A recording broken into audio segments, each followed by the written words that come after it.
A place in the countryside that I really enjoyed visiting is my grandmother's village in Nam Hun province. It is also my hometown, and I often go there during summer vacations. Compared to the busy city life, it always felt peaceful and refreshing.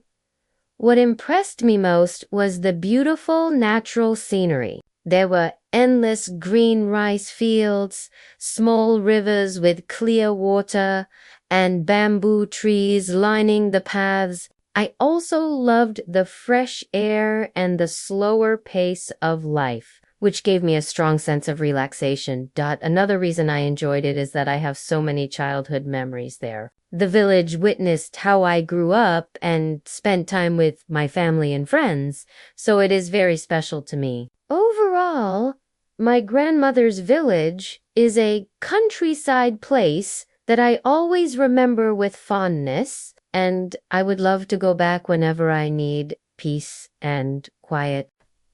Is there anything special about the countryside in Vietnam?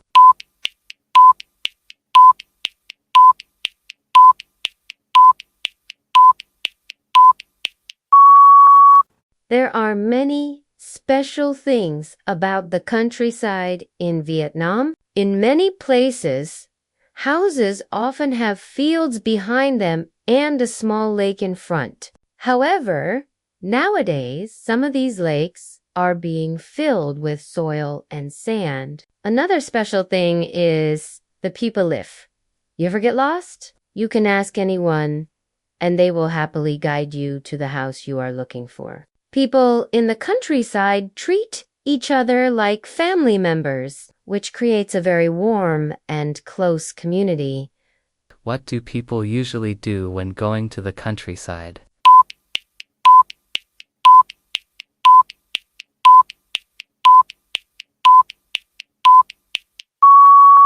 When people go to the countryside, they usually enjoy visiting traditional craft villages. For example, mani try making pottery or decorating anon la de traditional conical hat of Vietnam. In addition, visitors often go to sacred pagodas to pray and wish for love, career, health, and luck. Of course, some people simply want to relax and enjoy the fresh air, which is very different from the noisy and polluted city. Do you think people will live in the countryside in the future?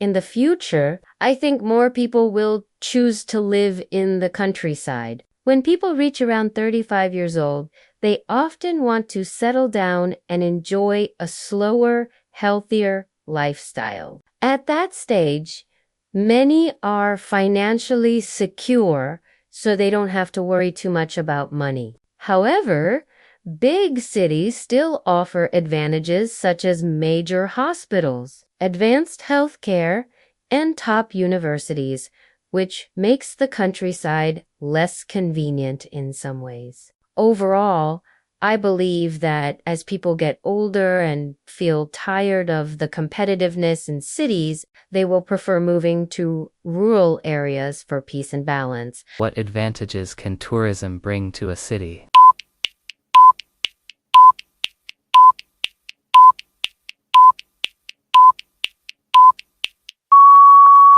Tourism brings both advantages and disadvantages to a city. From an economic perspective, it helps to develop the local economy, creates job opportunities for local people, and allows them to sell handmade products as souvenirs, which in turn promotes their cultural identities. In terms of society and culture, tourism strengthens heritage preservation and raises awareness about the threats faced by people and ecosystem. However, there are also drawbacks. Mass tourism can cause pollution and environmental destruction, while industrialization and urbanization may lead to cultural assimilation and the loss of unique cultural identity